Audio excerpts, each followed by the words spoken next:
Eu sou a Mariana Mortani, sou jornalista, roteirista e estou aqui no YouTube falando sobre protagonismo sáfico em livros, filmes e séries. Eu sou muito fã de The Wilds e, em parceria com o Prime Video, estou cobrindo o lançamento da segunda temporada aqui no canal. Aqui nos cards você encontra a nossa playlist de The Wilds, com entrevistas com o elenco, minha análise sobre o plot dos meninos, sem spoiler, minha opinião também sem spoiler do plot individual de cada menina, reacts e live, opinião completa aí sobre a temporada com convidados especiais e muito mais. De vez em quando, eu faço análises do desenvolvimento de certos casais aqui no canal, dando minha opinião de fã e espectadora, mas também de roteirista, abordando pontos mais técnicos. O casal da vez é um dos meus favoritos, Shawnee, e eu fiquei impressionada com a quantidade de DMs que eu recebi de gente me pedindo pra analisar a cena do episódio 8. Inclusive, vocês podem fazer isso sempre, tá? É ótimo saber o que vocês querem ver por aqui, e minhas redes sociais estão aí na descrição pra vocês terem ainda mais contato comigo. E eu conto com o seu like pra me ajudar a alcançar mais pessoas aqui no YouTube. Estamos rumo a 45 mil inscritos, então já se inscreve,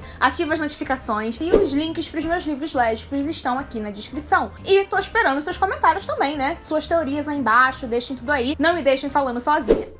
Então, é chegada a hora da verdade. Depois de dar uma leve surtada, né, na entrevista com Mia Healey e Ariana James, falando e mencionando essa cena do episódio 8, todo mundo que me acompanha já tava em alerta pra esse momento, né? Quem não conferiu a entrevista, tá aqui nos cards, né? Confira depois, coloca aí no assistir mais tarde, porque o que acontece ali, pra mim, é uma confirmação de que Gretchen fez uma proposta para Shelby. No final do episódio 7, vemos Gretchen entrando num quarto de um dos meninos com um pote cheio de balas. Alguns segundos se passam e ela sai com o pote quase vazio. Então, essa é uma transição que mostra que um longo tempo se passou desde que ela entrou naquele quarto. Afinal, se as balas quase acabaram, é porque se passou tempo suficiente pro garoto ter comido. De primeira, eu achei que era algum veneno ou até um soro da verdade, sei lá, alguma coisa que desse sonífero, eu não sei, porque eu tive a impressão de que o garoto tava deitado, meio que com o braço caindo da cama, mas a gente nem vê se é o Josh mesmo. Então fica meio que subentendido que ela poderia ter visitado outros quartos também. E se Gretchen estava em busca de um novo infiltrado, ela não ia se limitar a uma visita, né? Ela comemora com a equipe, já diz que venceram e que nem tudo tá perdido. Então, no início do episódio 8, nós nos deparamos com o sonho de Shelby. Sonhos no roteiro, né, são indicações de que algo está afligindo o personagem em questão. E quando Shelby diz que vai dedicar a próxima música a duas pessoas que lhe tiraram da escuridão, mas ela se odeia por ter perdido essas duas, eu não pensei que era sonho.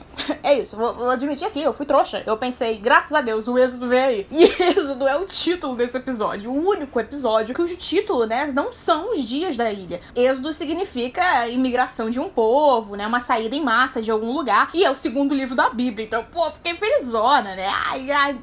Eu fiquei felizona. Agora, sério, Straight, você me paga.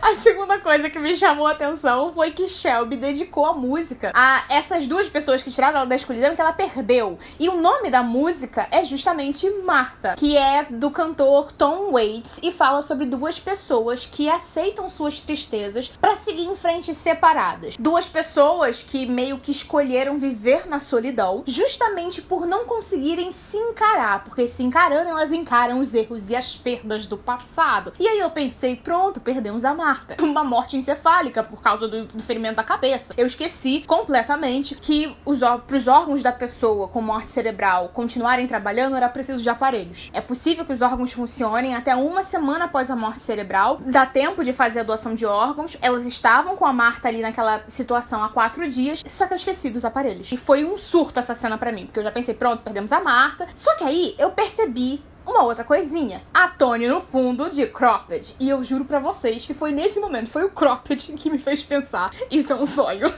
Então a música começa de fato. E ela fala que houveram dias lindos pra esse casal, mas que parecia não haver uma possibilidade de futuro na época em que eles se envolveram. Exatamente o que Tony e Shelby estavam sentindo na ilha, né? Que elas estão juntas, mas que fora dali tudo era muito incerto. Quando ela menciona o nome na canção, já tomada por muitas emoções, a Tony chega a reagir de leve, dando um suspiro. E nesse momento eu anotei uma coisa correndo no meu caderno. Em todos os takes dessa cena, nós temos tons tons de azul e vermelho. Em fotografia de cinema, e vocês sabem que eu adoro falar disso, que era uma das minhas matérias favoritas da faculdade, a gente aprende o que as cores significam em uma cena. Então, cores frias são sentimentos mais introspectivos, como tristeza, solidão. Cores quentes transmitem emoções alegres, intensas, como paixão e amor. Então eu pensei, ok, talvez seja o amor, o vermelho, ganhando espaço a partir desse reencontro após anos de azul solidão. Mas então, a música acaba e a Shelby pede 5 minutos pra Tony, né? Vai ao camarim e acaba recebendo a visita de Gretchen vestida toda de preto, né? Com uma maquiagem bem fechada. O batom escuro, que não faz parte da sua caracterização, foi o que me alertou pro sonho. Pois é, foi isso, foi o batom. Vocês, quem me acompanha aqui, principalmente aí quem viu as análises de Euphoria, viram, eu falei muito sobre como a maquiagem também diz muito no cinema. Então, ali, Gretchen representa o mal, uma ameaça. A mulher diz que quer que Shelby faça uma escolha, e ao abrir as mãos, as mesmas balas que ela levava, né, no pote para o quarto de Josh estão ali, mas apenas duas, com cores diferentes, representando que Shelby tinha apenas duas opções, e eu já digo quais são. Porque antes, lembrem que Shelby acorda confusa e grita no seu travesseiro, começando a chorar. Porque seja qual for, né, qual tenha sido a sua escolha, quais sejam as opções, as duas possuem muitas nuances, muitas possibilidades, muitas informações nas entrelinhas. Então, Gretchen não é idiota. Ela quer fazer parecer que ela tá do lado dessas pessoas, né? Olha o que ela fez com a Dot, o que ela tentou fazer com a Lee ali no final. Ela quer enganar esses adolescentes. Tem muitas balas e cartas na manga. Mas lembrem também que na primeira temporada, o Jim fala que a Gretchen estava em busca de algo para que a família da Martha não a processasse. A Martha cometeu perjúrio no tribunal e Gretchen pode inventar qualquer coisa para convencer Shelby a ficar do seu lado. Ela pode ter ameaçado usar algo contra a Martha e ver Martha sofrendo ainda mais também seria um sofrimento para Tony. Ela pode ter falado dos pais de Shelby, ela pode ter lhe dado uma segurança financeira e lhe dito que se ela aceitasse ser infiltrada, ela garantia, sei lá, uma quantia, né, para que ela tivesse uma vida independente dos pais quando ela voltasse para sua vida normal. E sem falar que voltando para ilha, ela ainda tinha a possibilidade de se reconectar com Tony. Tanto que ela fica muito sem graça quando a reencontra, Tony toca ali na sua cabeça dizendo que gostou e a Shelby parece super culpada. Ela não parece aliviada, ela tá sem graça ao receber esse toque da Tony. E a Mia Healy tava morrendo de medo de soltar qualquer coisa nas entrevistas. Na minha entrevista mesmo, na sala que eu tava, ela começou a falar da cena quando eu mencionei. Ela e a Run ali riram e tal. Nossa, foi incrível, é muito louco esse dia. E elas até tentam, elas começam a falar. A Mia começa a falar e elas, para assim, eu posso falar disso? Então, pra mim, a bala vermelha representa uma escolha perigosa, mas que lhe traria o amor de volta. Ou seja, o retorno à ilha como infiltrada. Enquanto a bala azul lhe faria voltar pra casa, encarar a sua vida triste, uma possível solidão, caso Martha e Tony fossem prejudicados no tribunal e seus pais, obviamente, não a aceitassem. O vermelho significa intensidade, né? A intensidade de uma paixão e o alerta também pro perigo na mesma medida, porque se manter lá, né, pra tentar reacender o que havia entre as duas também significa estar o tempo todo em alerta e em perigo, trabalhando ao lado de Gretchen, correndo risco de todo mundo descobrir e se virar contra ela, né? O que também poderia ser um sinônimo de término. Então eu pensei numa outra coisa. As duas alternativas precisam de sabedoria. E seja qual for a escolha de Shelby, ela pode estar se sentindo covarde e desonesta. Sentimentos que são representados por uma cor que tá lá muito presente na cena do sonho. Seja quando focamos em Shelby no palco, o abajur ali no canto, ou quando a gente vê Tony no bar, com um bar no fundo, na verdade,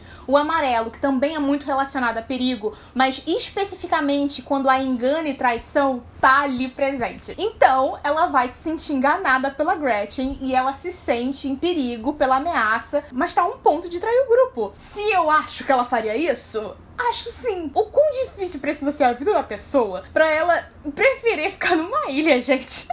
Se eu passei pano pra Nora e eu entendi como ela tinha caído na live da Gretchen, eu vou passar pano pra Shelby, sim. E pensem só, o maior medo da menina não era nem ser aceita pelos pais. Primeiro era não ser amada de volta. E quase que isso acontece, lá naquele momento em que ela diz que ama a Tony e não recebe o eu te amo de volta. Elas conversam depois, tudo lindo, etc, ok. Mas depois que Tony literalmente diz que diria que a ama pelo resto dos seus dias. A Marta se machuca, a Tony a culpa, chama ela de carente, né? Diz que a Shelby quer fazer com que tudo seja sobre ela, e de repente Shelby não tá só a um passo de encarar a sua realidade de seus pais, a sua realidade heteronormativa e homofóbica, como também não consegue alcançar o amor da sua vida. Ela tá sem apoio. Tadinha da nossa crente, gente. Eu vou passar meu pano sim. Agora, se eu fosse a namorada, eu perdoaria? Bom, aí é um papo que a gente pode ter nos comentários, né não?